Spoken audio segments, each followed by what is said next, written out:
Pemilihan Gubernur Jawa Barat masih setahun lagi, namun atmosfer politik sudah mulai menghangat. Sejumlah bakal calon kandidat sudah mulai pemanasan. Kang Deddy Mulyadi yang digadang-gadang bakal terjun ke gelanggang kontestasi Pilgub Jabar sudah ramai dibicarakan oleh publik. Sejumlah survei bahkan menempatkan Kang Deddy Mulyadi sebagai kandidat dengan popularitas yang tertinggi. Kang Deddy Mulyadi juga salah satu tokoh paling banyak dipercakapkan oleh netizen di ruang publik. Sementara di darat, sebagaimana kebiasaan Kang Deddy Mulyadi, ia terus menyambangi beberapa desa, kecamatan, dan kabupaten di berbagai wilayah provinsi Jawa Barat. Bahkan semenjak ia pindah haluan ke Partai Gerindra, Kang Deddy Mulyadi selalu menyisipkan semacam kampanye soal Prabowo Subianto sebagai calon presiden di tahun politik 2024 mendatang. Yang teranyar, Kang Deddy Mulyadi menghadiri kegiatan hajat nelayan di Pelabuhan Ratu, Kabupaten Sukabumi. Kang Deddy Mulyadi disambut antusias masyarakat Sukabumi. Warga berjubel ingin bersalaman dan memeluk Kang Deddy Mulyadi. Bahkan jalan yang akan dilalui oleh Kang Deddy Mulyadi sesak oleh lautan manusia. Kemudian Kang Deddy Mulyadi juga hadir di Kabupaten Bogor menghadiri kegiatan hari jadi salah satu desa di Kabupaten Bogor. Lagi-lagi antusiasme warga sangat tinggi. Dan yang kentara adalah kegiatan yang baru saja digelar, yaitu di Desa Saguling, Kecamatan Barekbek, Kabupaten Ciamis.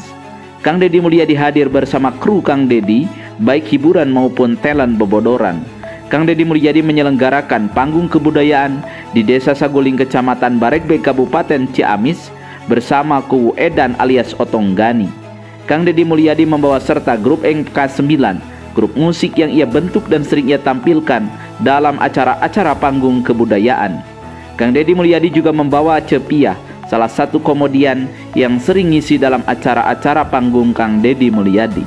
Digelarnya panggung kebudayaan di Ciamis ini menjadi semacam yang pertama untuk daerah luar Kabupaten Purwakarta.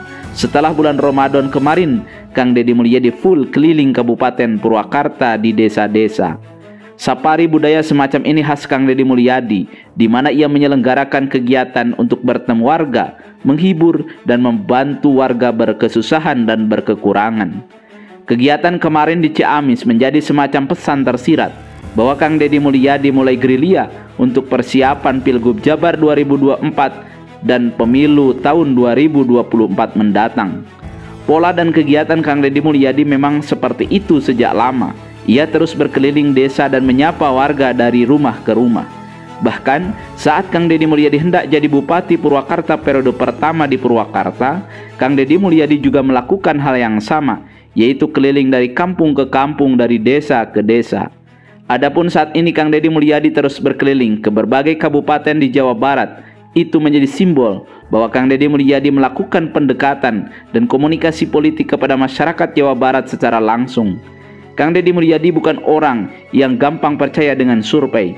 Namun, tentu ia juga akan menjadikan survei sebagai bahan pijakan dan pertimbangan untuk melangkah. Dalam setiap survei, namanya selalu ada di puncak. Warga Jawa Barat banyak yang mengenal dan merindukan sosok Kang Deddy Mulyadi sebagai Gubernur Jawa Barat yang bisa memimpin Jawa Barat ke depan. Tipologi pemimpin yang dekat, tak berjarak, dan hidupnya dari desa ke desa menjadi semacam sosok ideal yang diharapkan hadir di Jawa Barat di masa yang akan datang. Dan kriteria pemimpin semacam itu muncul dalam diri Kang Deddy Mulyadi. Dari cara dan gaya komunikasi, dari insting dan kanyaa serta gestur tubuh, kriteria ideal itu ada pada Kang Deddy Mulyadi.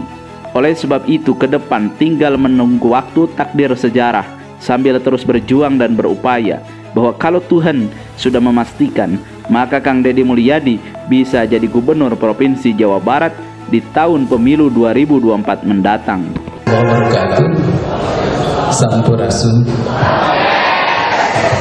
Yang saya hormati Pak Wali, pemimpin juara Wali Kota Indonesia, yang tadi menyampaikan berbagai visi dan pemikirannya mengenai Kota Bandung sebagai pusat budayanya orang Sunda. Kalau bagi saya punya harapan besar tentang Kota Bandung. Yang saya hormati juga segenap para alumni HMI, Presidium Jawa Barat, kemudian bil khusus Bapak Menteri Kabinet baru kita, insya Allah Kang Ferry Muslim.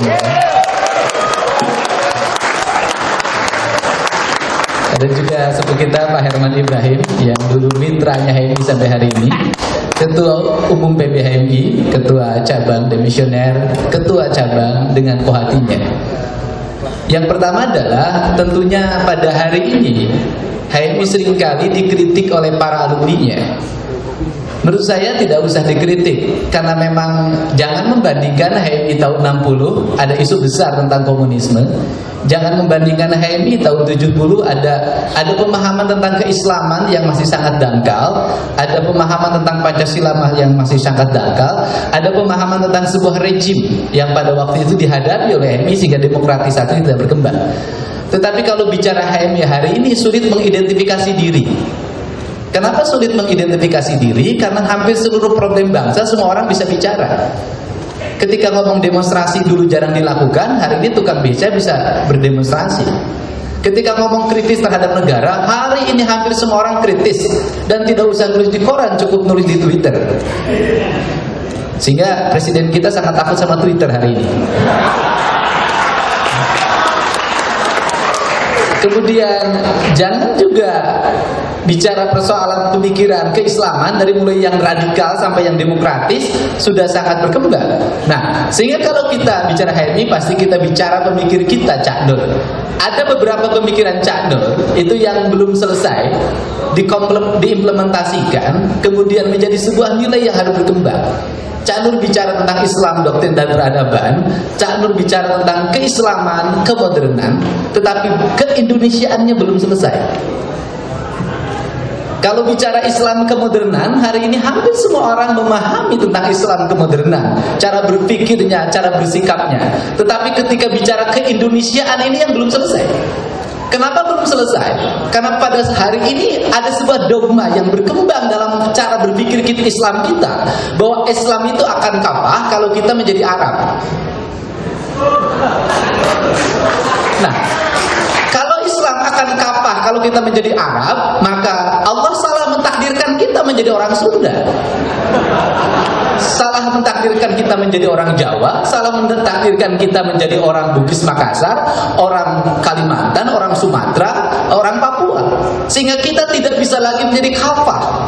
Nah, kalau dalam konteks itu maka konteks keislaman itu bukan pada aspek simbolisasi, tapi konteks keislaman itu pada penyerahan diri. Ketika bicara pada penyerahan diri, ya, kalau bicara penyerahan diri, maka saya katakan, maka orang Sundalah yang paling Islam. Kenapa? Karena orang Sundalah yang paling menyerah. Tidak ada yang menyerah seperti orang Sunda. Kegeser, nyakin bae geus takdirna. Direbut orang, keun bae geus takdirna. Tong borol di lemur batur, di lemurna sorangan digusur ku batur urang Sunda. Keun bae geus titis tulis bagja awak, sadaya kersaning Allah pang surga urang Sunda. Nah, tetapi apakah fatalisme penyerahan diri itu kemudian harus menjadi merek? Nah, kemudian kenapa saya misalnya memelopori kerangka berpikir itu?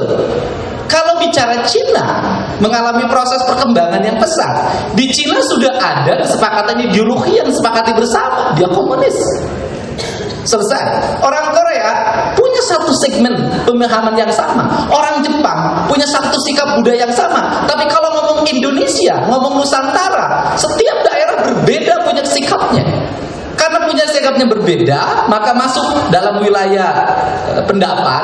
Saya nggak tahu yang nulisnya ini siapa. Dan ini orang paling ikhlas di dunia karena tidak pakai merek. Ciri sabumi cara sadesa. Jawadah tutung biritna sacarana lain tepak sejen igel. Ketika ciri sabumi, ketika makhluk ada di bumi, maka dia membangun ciri. Ketika membangun ciri, itulah karakter kebudayaan. Ketika karakter kebudayaan itulah cikal bakal peradaban. Nah, pertanyaannya adalah dari mana kita membangun karakter kebudayaan itu? Apakah karakter kebudayaan kita akan diletakkan pada semangat kompetisi yang kemudian seluruhnya adalah adopsi dan kemudian kita menjadi subordinasi dari sebuah peradaban? Saya kemarin bicara di UI, saya katakan apakah kita perguruan tinggi akan terus-menerus berpegang teguh pada cara berpikir barat seutuhnya, diadopsi menjadi sebuah nilai di perguruan tinggi, dianggap menjadi sebuah keunggulan bangsa? Saya katakan tidak akan pernah mencapai kita peradaban dan keunggulan sebagai sebuah bangsa. Kenapa? Kita impor. Nah, kalau bicara Cili Sabumi, saya bilang setiap kebudayaan Indonesia itu memiliki nilai yang sangat kuat. Kalau bicara kedokteran misalnya, saya katakan kalau bicara kedokteran misalnya, bahwa dunia kedokteran kita sudah berkembang. Buktinya kedokteran kita lebih hebat. Yang patah kaki di Sunda mah cukup diusap, kudu diamputasi. Nah, pertanyaannya adalah kenapa mereka tidak mengalami perkembangan? Karena perguruan tingginya berjalan pada relnya, pada cara berpikir intelektualitasnya, tapi tidak pernah melihat realitas. Sesungguhnya kalau perguruan tinggi berani, maka ahli patah tulang ini harus teliti airnya, diteliti air ludahnya, dibawa menjadi bahan penelitian, diangkat menjadi doktor honoris causa di perguruan tingginya.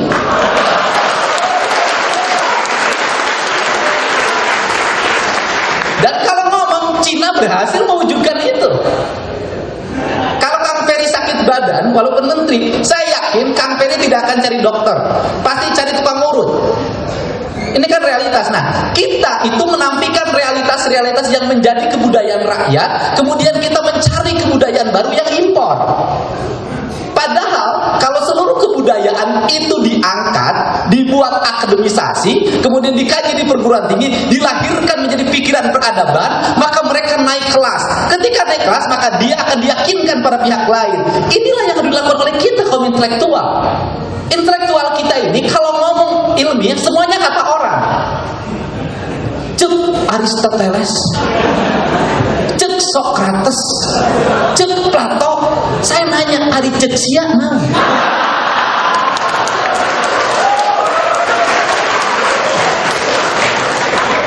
Kalau ilmu itu kata orang, saya bilang Aristoteles bisa membangun peradaban, dia di sana.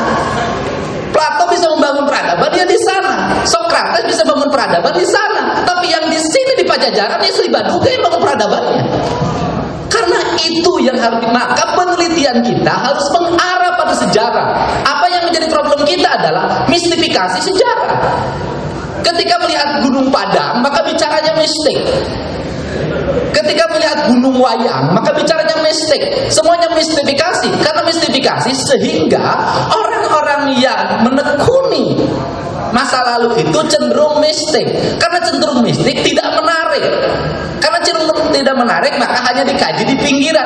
Andai kata peradaban masa lalu itu diangkat menjadi tesis-tesis di perguruan tinggi, menjadi disertasi, kemudian menjadi skripsi. Misalnya cing caring cing pakai kancing set saring set pajak ikat, itu menjadi skripsi tentang ketuhanan dan kehambaan.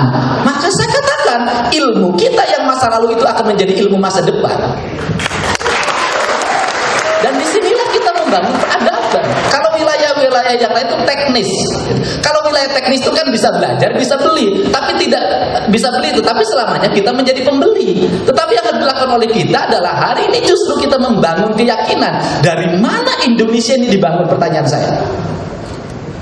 Kalau Indonesia dibangun, sikapnya hanya diomongkan demokratisasi, katakan demokratisasi yang pada akhirnya akan melakukan penggusuran. Siapa yang tergusur? Orang yang tidak punya kapital akan tergusur oleh demokrasi. Orang yang tidak punya sumber daya informasi akan tergusur oleh demokrasi. Orang yang tidak menguasai medsos akan tergusur oleh demokrasi. Kalau demokratisasi sendiri tanpa kecerdasan masyarakat, maka masyarakat kita masyarakat yang tergiring, bukan masyarakat yang punya pendapat. Kalau masyarakat yang tergiring yang bukan pendapat, maka pertanyaan saya adalah siapa yang memiliki pendapat? Yang memiliki pendapat adalah orang yang menguasai teknologi informasi. Siapa yang menguasai teknologi informasi? Maka justru yang Mak Ici, Mang Udin yang tidak menggunakan medsos tidak akan pernah terdengar seluruh ucapannya. Ini bukan demokrasi namanya. Ini adalah kesemuan dalam berdemokrasi. Tetapi demokrasi yang sejati adalah menangkap seluruh relung hati nurani rakyat tanpa harus dia bicara. Karena pemimpin cerdas itu tidak menunggu rakyat bicara. Sebelum rakyat bicara, dia sudah menyajikan apa yang menjadi keinginannya. Bukan. Nah, karena ini yang dibuat, maka saya katakan demokratisasi belum tentu bisa mengantarkan pada keadilan. Kalau Dipahaminya adalah demokrasi hanya pada sisi aksesoris. Tapi kalau demokrasi dipahami dari sisi paripurna, para pemimpinnya yang rajin menekungkan rumah agung berantakan rumah kasem mudat mendika yang widi, dia paham seluruh lemah hati rakyat, maka demokrasi menjadi keadilan. Nah, saya sampaikan ke Kang Ferry tadi, anak happy, saya katakan hari ini belum tentu bisa bertarung dalam politik yang terbuka seperti sekarang. Belum tentu. Dulu jadi aktivis happy cukup dengan Kakanda. Oleh Kakanda dikasih nomor 1 di partai A, partai B, jadi. Hari ini ikut Kakanda dikasih nomor 1, kalah. Jujur aja saya ngomong. Kenapa? Kapital kagak punya, medsos nggak nguasain, cuman cuap-cuap. Silakan keliling kampung cuap-cuap. Pembangunan masjid yang ditanya. Mungkin kalau Bandung berbeda. Kalau di kampung-kampung begitu datang anak happy pidato, apa tong pidato dilihat teuing. Bapak rek ngomean masjid doang.